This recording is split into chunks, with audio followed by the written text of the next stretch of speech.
Station d'hiver et d'été, Chamonix se transforme pendant un week-end de février en mecque du sport automobile. Sur une piste goudronnée recouverte de neige glacée, piste qui sert normalement chaque année pendant plus de 2 mois à une école de conduite hivernale sur glace, les meilleurs pilotes du moment s'affrontent dans le cadre d'une épreuve internationale. La ronde hivernale ou les 24 heures du Mans dans un écrin. Un festival de virtuosité et de culot, 2 citations qui caractérisent bien cette épreuve. Organisée par l'Office du tourisme, la ronde hivernale est une épreuve très spectaculaire qui se déroule sur un circuit de 1 km comportant de très beaux virages, des épingles à cheveux et une montée. La piste, revêtue d'un goudronnage simple, est garnie d'une couche de neige tassée, damée au fur et à mesure des chutes de neige. Cette neige est aussitôt transformée en glace par les conditions atmosphériques et par un arrosage régulier. Les services techniques de la ville la préparent dès les premières chutes de neige, c'est-à-dire 2 ou 3 mois avant l'épreuve. On arrive ainsi à obtenir un circuit recouvert de 40 à 50 cm de glace, dont le pire ennemi est le föhn, un vent chaud venu ailleurs, de l'étranger. Cette piste a une largeur minimum de 7 mètres et maximum de 15 mètres. Elle est bordée de murs de neige de 80 cm de hauteur au moins. Peu répandues dans les Alpes, ces épreuves sur glace sont courantes en Suède, en Norvège et également au Canada. En France, la station de Chamonix est la première à avoir organisé ces courses. Certes, sur le même circuit, on trouve pêle-mêle des buggy, des engins de compétition comme les Alpine Renault ou un prototype hybride réalisé par Citroën. Cela n'est guère conforme aux règles appliquées habituellement aux compétitions. Qu'importe, le vainqueur est celui qui, le premier, passe la ligne d'arrivée sans système de handicap ou autre formule de correction. C'est clair, les spectateurs comprennent et ils sont contents. Les organisateurs ont voulu rendre hommage à Jean-Luc Salomon en donnant son nom à ce challenge. Le sympathique coureur, qui trouva la mort au Grand Prix de Rouen en 1970, fut parmi les premiers à participer à la ronde hivernale de Chamonix. Et cet hommage a toute sa signification dans une profession qui, malgré tous ses attraits, reste une profession du risque. Le problème est de réunir un plateau de pilotes de grande classe. Il faut reconnaître que ceux-ci ont répondu présent aux dirigeants chamoniards. Ainsi, on a pu voir Trautmann,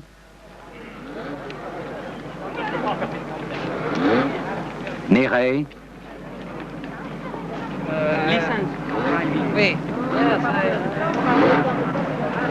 Andruet, vainqueur des 2e et 3e rondes, Jabouille, Volek, Beltoise, Valdegarde, Escarolo et tant d'autres.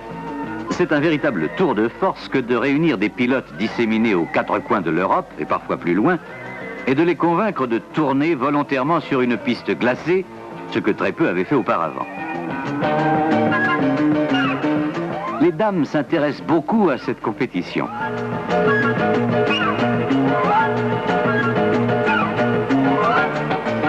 Les concurrentes vérifient attentivement la préparation de leur voiture.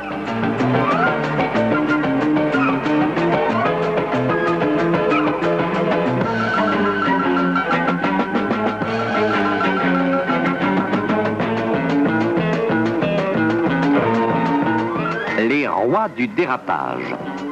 En faisant le compte, on trouve un champion d'Europe, 9 champions de France, 5 champions nationaux, etc.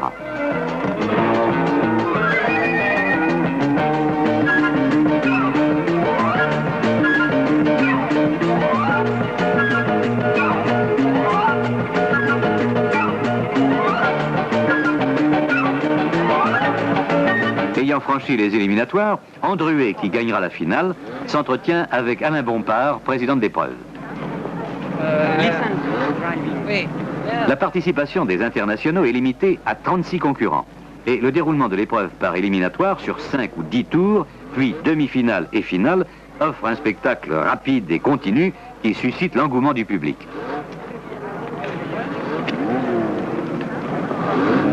Le cloutage des pneus est limité pour éviter que les épreuves ne deviennent de pures épreuves de vitesse. Ainsi, chaque pneu ne peut recevoir que des clous n'excédant pas 5 mm.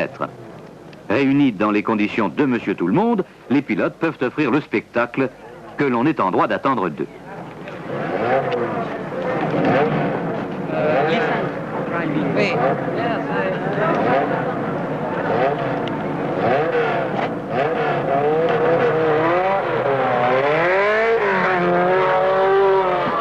Le beau temps qui règne sur le massif du Mont-Blanc, alors que les villes s'engluent dans les brumes de l'hiver, va permettre un déroulement parfait des demi-finales.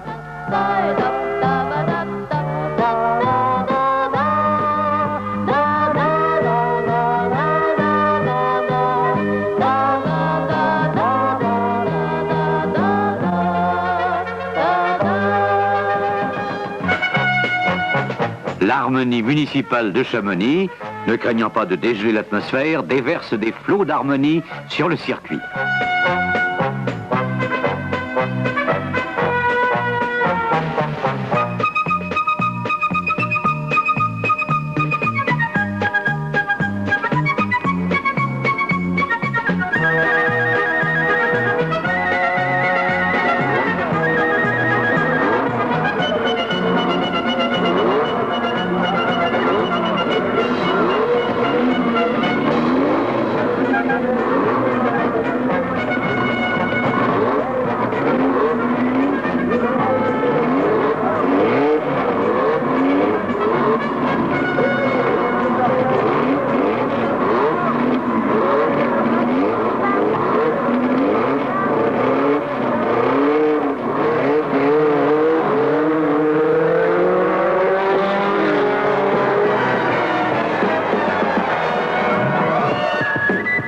Qui n'a jamais trouvé une plaque de verglas sous ses pneus ne peut apprécier la virtuosité de ces champions qui s'affrontent sur le circuit de la ronde hivernale et qui donnent à cette occasion un aperçu de leur talent. La ronde hivernale ou la valse des patineurs. Cette épreuve, qui est devenue une classique, permet dans un minimum de place et avec de très bonnes conditions de sécurité de regrouper un maximum de spectateurs. Plus de 10 000 personnes assistent généralement aux épreuves.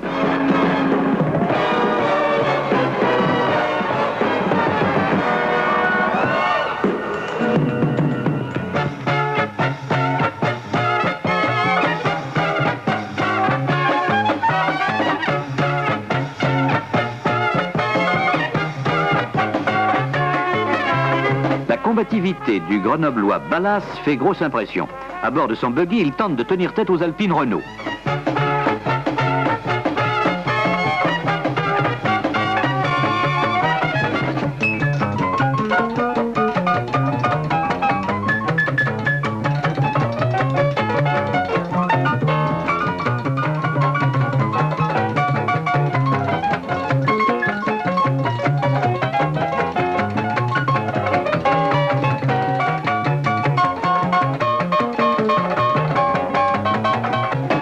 Minute de détente.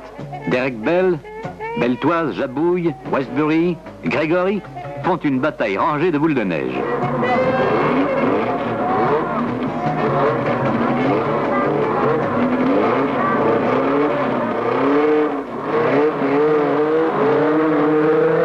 À armes égales, une nouveauté pour la ronde hivernale. Quel pilote de course n'a rêvé de se battre un jour à armes égales contre ses adversaires? Hélas, ce n'est pas souvent le cas. Suivant leur conception et leur préparation, les voitures mises en présence établissent au départ une hiérarchie que les pilotes, malgré leur talent, peuvent difficilement bousculer. Mais pour la première fois peut-être en France, les grandes vedettes de Formule 1 et 2 sont confrontées au volant d'automobiles identiques, des Citroën GS avec le même cloutage.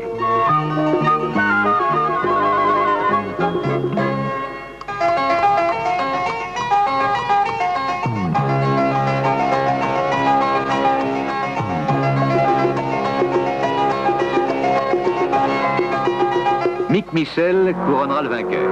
Mais déjà d'autres demi-finales sont en piste. Il est incontestable que la formule de cette ronde a fait l'unanimité. Au point de vue spectaculaire, le succès est garanti. Quant aux participants, ils sont de plus en plus enthousiastes.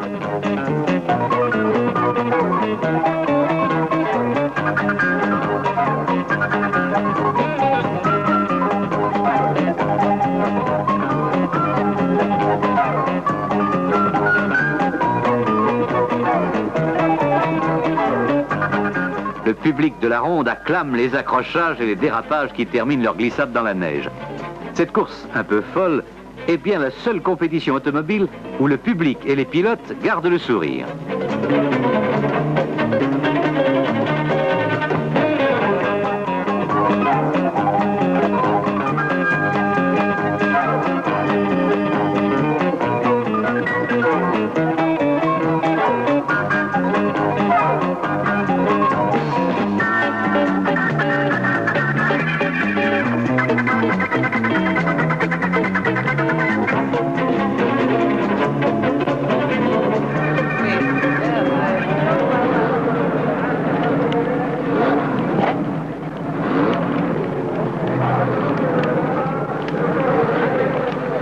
Commente les tactiques de course. Et M. Cotton, grand ami de cette épreuve depuis le début, directeur du service course de Citroën, donne les conseils d'usage. Les engins de la ville remettent en état la piste pour les finales, auxquelles Maurice Herzog, député maire de Chamonix, est venu assister.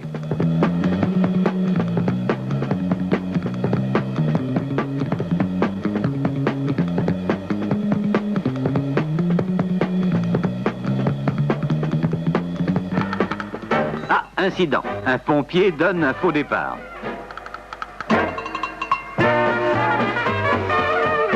Allez, on recommence. Un chasse-neige autoritaire fait reculer les concurrents sur la ligne de départ.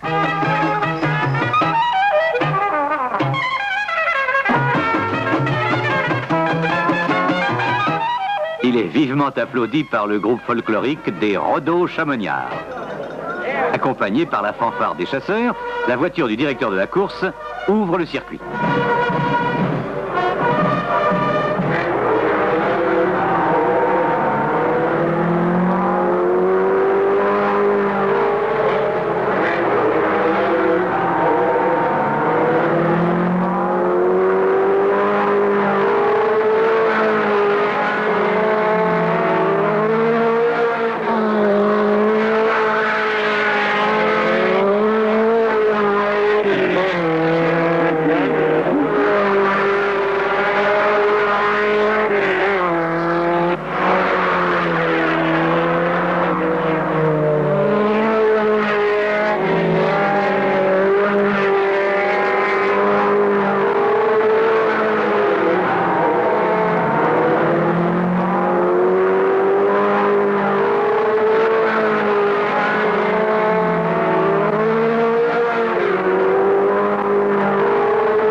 Et c'est la liesse de l'arrivée. Félicitations, joie des vainqueurs, nous ferons mieux l'année prochaine, etc. Mais pour une fois, les perdants ne sont pas tristes.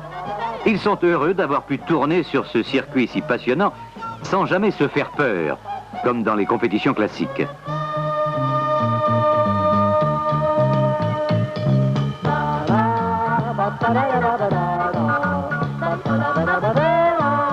Les spectateurs, eux, garderont longtemps encore les visions de ces folles glissades. Il se peut que la formule de la ronde hivernale ne puisse pour l'instant rivaliser avec les grandes courses sur circuit ou les rallyes internationaux.